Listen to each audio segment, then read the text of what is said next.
Welcome, folks. We know that the Bhagavad Gita is part of the Mahabharata. Today, I'm going to be talking about the genesis of the Bhagavad Gita, why it came about.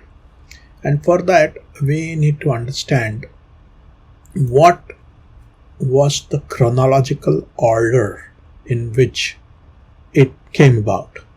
So we had the Vedas, and the Vedas, they culminated into the Vedanta, which is the Upanishads.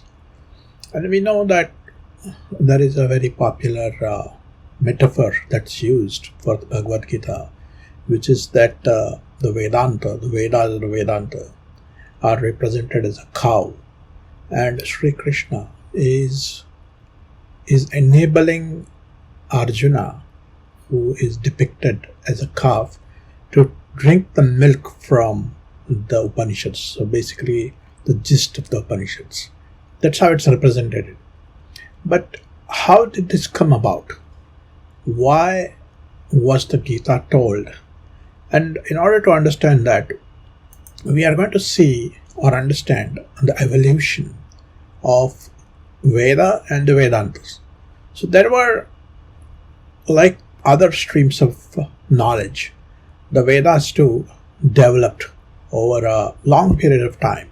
There were ideas then that started off in a certain way, and it was realized that some of them were inaccurate later on, some of them needed to be modified, and that took place.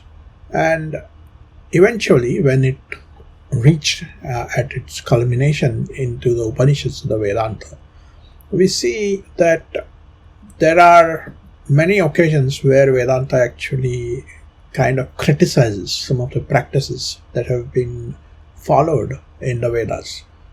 And this kind of can cause a commotion, confusion in the mind of a sadhaka. And for example, we can see that there was a time when we believed that the earth was at the center of the universe. And then after we realized that that is not the case, we accommodated that fact that it is the sun and how the cosmos is set up.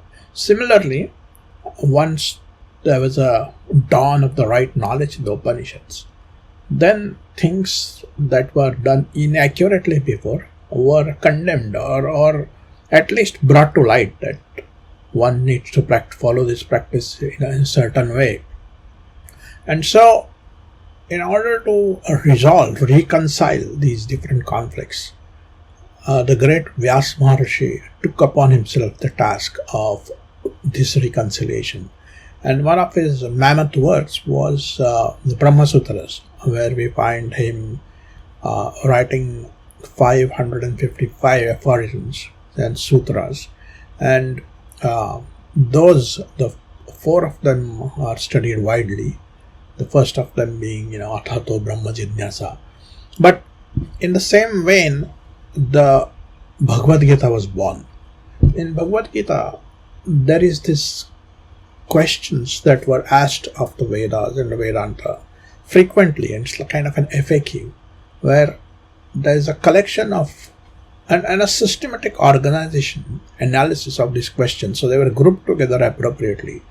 And those are the questions that have been put in Arjuna's mouth. And so he surfaces these questions.